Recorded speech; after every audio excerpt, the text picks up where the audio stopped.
Thank you for listening to Life Improvement Radio. You are listening to a rebroadcast of a previously recorded show. All right, Casey. So what are you thinking of how you're hurting people back and forth, and someone's using your phone for a broadcast today? At least I had the initiative, right, Casey, to get in touch with you. If I wouldn't have saved my text message, I don't know what would have happened. You know that, so hey, the show must go on. That's how we have to be. I do this so much of my celebrity interviews, Casey, where they don't call for 5 minutes, and I have to kind of grab them and chase them and find them. And I said, you know what, all that matters, I don't care if it says I'm broadcasting live at 12 and doesn't get to 12:10. As long as I get the story, that's the important thing. So some tremendous authors, and who's up next? Absolutely. Next up, we have Asher Price, author of Year of the Dunk. Oh, I like this one for sure. So I'm excited to welcome program author Asher Price. Asher, thanks for calling, and I'm going to tell you about my days with the dunk before we get into the whole book, because at being 6'9", 6'10", I was able to dunk, but we all know that, you know, the whole movie White Men Can't Jump, I really couldn't jump that well, and now at 42, I don't think I can dunk anymore. So how are you, Asher? I'm great. Thanks a lot, Neil, for having me on. I really appreciate it. And I got to say, you said you were 6'9", or you are 6'9" inches? 6'9.5", 6'10", yeah. With really, shoes on 6'10". If you had not been able to dunk, it would have been a crime against humanity. But here's the problem. My reach is like a 6'4" guy. My arms are that short, so how many 6'4" guys, you know, can dunk on a consistent basis? So I have a story about it. So can you remember your first dunk, Neil? So that's it. I'm sure you never thought you didn't interview somebody that remembered my first dunk. I mean, I remember my first dunk in a game. Someone stole the ball, JV game, and we don't get many dunks in games and stuff like that. Somebody got me the ball as a sophomore, passed it on. I was really practicing and dunking and different things, but never dunked in a game. They got it to me. I hit the dunk, slam. The place went nuts. And for a JV. That's great. And so I remember completely that dunk, and I remember how I used to get up so high in high school, and yet what happened was one time I broke my wrist hanging on the rim and falling off, and then that was it. And then when my freshman year playing at Western Maryland, I was dunking really well. Then I had bone spurs in my one foot, and then I never was a consistent dunker again. So I said that because I never could palm the ball, so it had to be two hands. Well, that's the problem I faced. I mean, I was not blessed with the size that you have. I'm about 6'2", and I have small hands. And I was in my mid-30s. I'd never dunked before, and I thought, you know, the window of opportunity to see if I could ever dunk a basketball was rapidly closing. And so I spent a year trying to dunk a basketball, and that's what I wrote about. And trying to dunk for me was really a stand-in for the kinds of questions a lot of people wonder about themselves, whether if they had the time and wherewithal, they could be great mathematicians or ballerinas or violinists. And I wanted to see whether I could dunk a basketball. And that's interesting. But, I mean, I was always tormented because of dunking. And yet, and the fact is that, and to this day, I think it's something that gets to me, because if I couldn't palm the ball, but now you're hearing me, it'd be a crime against humanity if I wasn't dunking. But I had the reach of 6'4" guys. So I was almost the same height as you when you go with reach. So that really changed. Well, God made me to be not a basketball player, ever. I probably should have played football. I should have gone towards the football route, but I just didn't put on the size, so I was a professional wrestler. So that's another story for you another day. But when I mean, the dunk, and just thinking about, and every time I would go when I tried to learn to dunk, and then the ball would get to the back of the rim because I couldn't palm it. I had to grip. I had to cuff the ball to dunk, and I missed the dunk, and I missed so many dunks. How many did you miss till you finally dunked? Well, I'm not going to give away the ending of the book, right? That's the main piece of suspense, is whether at the end, you know, I think about it this way. I'm in my mid-30s. I started this effort at age 35. I had never dunked a basketball before. Oh, 30. Oh, I could jump. Wow. Okay. Yeah. So I mean, part of what the book is about is the biology of aging too. I mean, why is it that we're less likely to be able to do things in our 30s and 40s and 50s than we were when we were in our 20s? So that was one challenge I had. Another challenge I had is just a kind of challenge we have as a species. I mean, frankly, we're lousy jumpers. We're lousy sprinters. We're really much better at long-distance running. And we were selected hundreds of thousands of years ago, millions of years ago, for our ability to run long distances, to hunt down prey. And so we lost the kind of springy, jumpy ability we had that our primate forebears had. And then, you think of all the shortcomings we have as individuals. I mean, you mentioned your short reach. You're the reach of the 6'4" guy. We have, the shortcomings we have due to accident, due to injury. You mentioned your bone spurs, or pitchers who face Tommy John surgery, or to illness. Yes. There's a shadow story in this book. 10 years ago, when I was in my early 20s, or mid-20s, I had been diagnosed with testicular cancer. And in that situation, I had doctors help me, overcome the limits of my potential. And now, 5-year-old, I wondered, to what degree could I remake myself? To what degree could I go from a kind of heavy, 6'2" guy who had, weak palm strength to someone who would be lean and mean and be able to grip a ball and dunk it. And so that's what the quest is about. Just for the sake of suspense, I won't say whether I was ultimately successful or not, but I will tell you that I got higher up than I ever had thought possible. I jumped higher than I had in my 20s. In the midst of all this, my body fat decreased from 20% or 22% at the beginning of this project to just only 8% at the end. So I got in the best shape of my life to try to dunk a basketball. No, I find this fascinating because about your age, I did that same journey of the days of professional wrestler to weighing 310 pounds, but I'm 6'10", so that's still a decent frame. When I was starting as a teacher, I ran an after-school program, and I ran with the kids, and I was looking at, hey, I'm going to drop weight with my wife, and I'm going to do like the Biggest Loser thing and all these different things. I dropped a lot of weight, got down to 240 or 245, and started playing basketball like crazy and was really fast and different things. And I was not dunking consistently, but I was playing so great at basketball. And then people were like, you have no strength. And I'm like, and I was lifting, you're skinny. And it was a really hard thing for me to think about when I was this giant of a man. Now I'm about 280. Right. And pretty strong as I was before, but you're skinny. So it was hard, but I was able to run like the guards. I could handle the ball, and I never could handle the ball like that when I was 20. I was always inside, even when I was 220 pounds playing basketball, meaning before I made the journey as a pro wrestler. And I would be able to three-point shoot, take the ball down faster than some of the guards. It was a nice time. It was about 34 or 35, I think. Probably maybe 32 or 33. I mean, I've lost track, but I mean, I made that journey later in life, and it was nice. You really felt great. You had the energy beyond belief. So I definitely picture what you were doing. Right.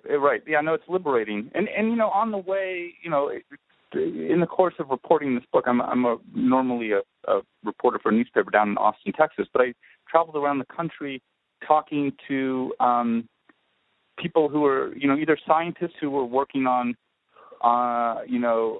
projects about robots or insects that were high jumping, or I would meet people who were famous jumpers themselves. I had a gold medal winning high jumper from the Olympics was training me during all this, and then there's a scene in the book where I meet Dr. J, Julius Erving, a Pennsylvania basketball player, of course, for Philly. Yeah. And try to, plug him for advice about the mysteries of the dunk and how to dunk a basketball. This is, Dr. J, he grew up in New York City, and starting at age 8, he wanted to dunk so badly that he used to take the stairs at his high-rise apartment complex because he wanted to build up his legs so that he could dunk a basketball. Wow. So part of the book is also about the dunk is a piece of important part of American culture. It's important. It gets at a lot of questions about upward mobility and so on in our country.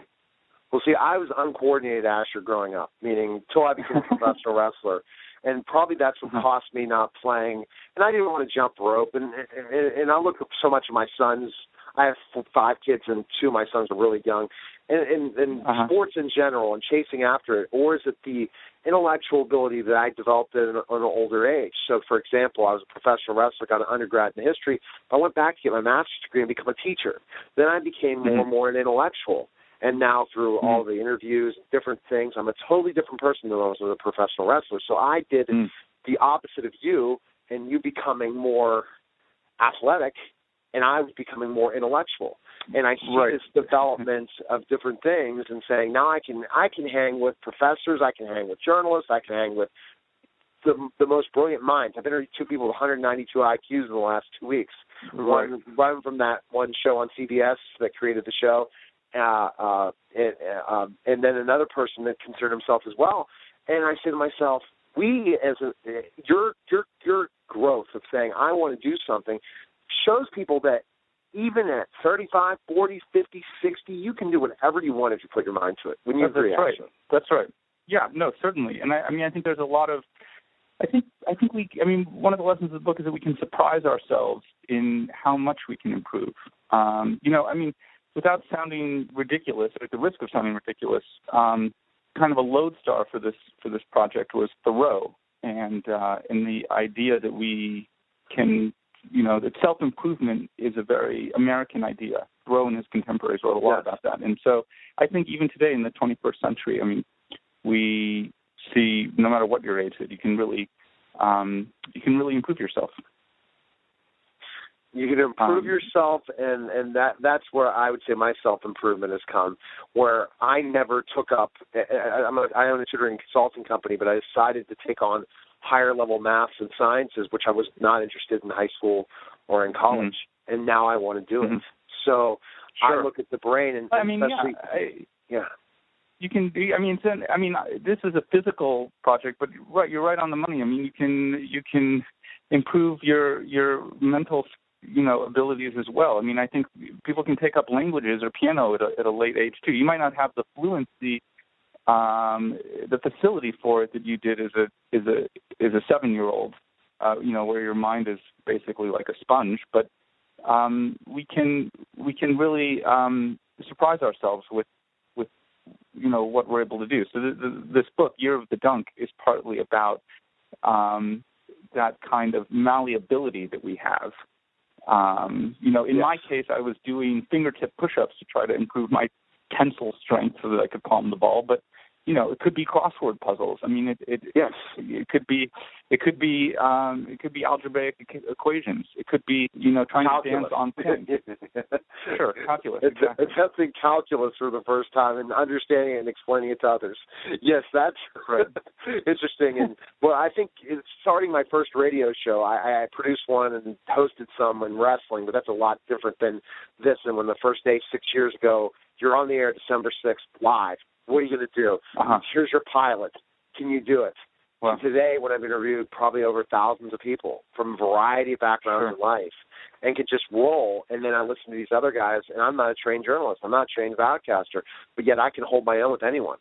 But it's because I put my mind to it to improve, to become better, and to understand the art of an interview, just like anything else in life. People taking up social media later on. Starting an Instagram at 70, it's just such a fascinating thing, and I find this book very, very interesting. And when I saw this, I was thinking, how's this? But now it really means something. Were you ever athletic as a child and in high school and things like that, Ashley?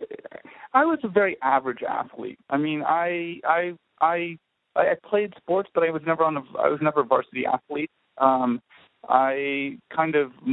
was the kind of kid, I grew up in Manhattan, in New York City. I was the kind of kid, who was sort of happy-go-lucky and would run down the street and try to jump and hit the awnings, that protruded from buildings. And that was basically the extent of my leaping efforts. I never really tried to, slam a ball. It wasn't something I did growing up. But one of the stories I tell is I was 7 years old when Spud Webb won the 1986 slam dunk contest. Yeah. Spud Webb, of course, was all of 5 feet 6 inches, and he went up against his teammate Dominique Wilkins, who was 6'8", and Spud Webb won. He turned in these amazing dunks, and I think as a 7-year-old, I saw that on television, and that implanted that image, was sort of blazoned on my brain. And so, growing up now as an adult, I sort of wondered about myself.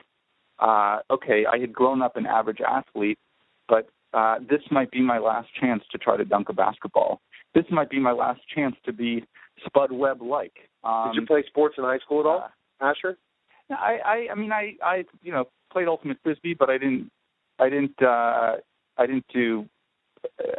wasn't a varsity athlete. I didn't play basketball or anything like that. Well, you're not going to brag about yourself, but I'll brag about you.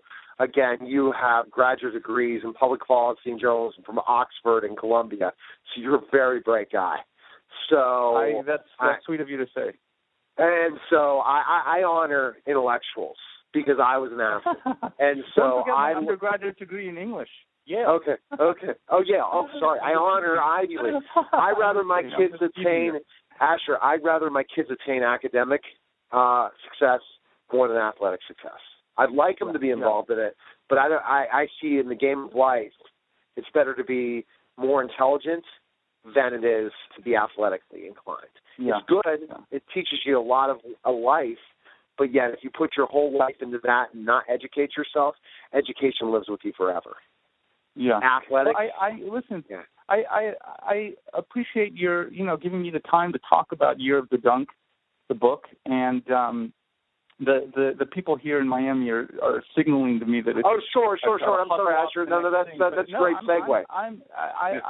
It's very sweet of you to give me this. I say hello to Pittsburgh and thanks a lot, Neil, for having me all over the world. You say hello to Asher. Say all over the world. I say hello to the world. I say hello to the world. So best place to purchase your book and learn more about you is they're about to pull you. Where can they find info on you?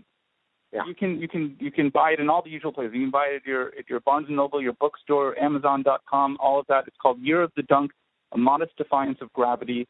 My name's Asher Price, and Neil, it's very sweet of you to have me and other authors on the air. I think it's a great service that you're doing, so thanks a lot. Well, I appreciate it, and I hope to do it for years and years to come, and I want to thank my wife as well. But Asher, goodbye.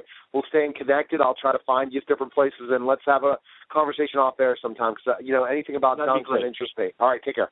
All right, thanks. Thank you for listening to Life Improvement Radio. The views expressed by show hosts or their guests are their own and shall not be construed in any way as advice from Life Improvement Radio. We make no recommendations or endorsements for radio show programs, services, or products mentioned on air or on our website. Personal perspectives expressed by the producers, writers, or editors will always be presented as such. Any rebroadcast or retransmission without the expressed written consent of Life Improvement Radio is strictly prohibited. Thanks for listening.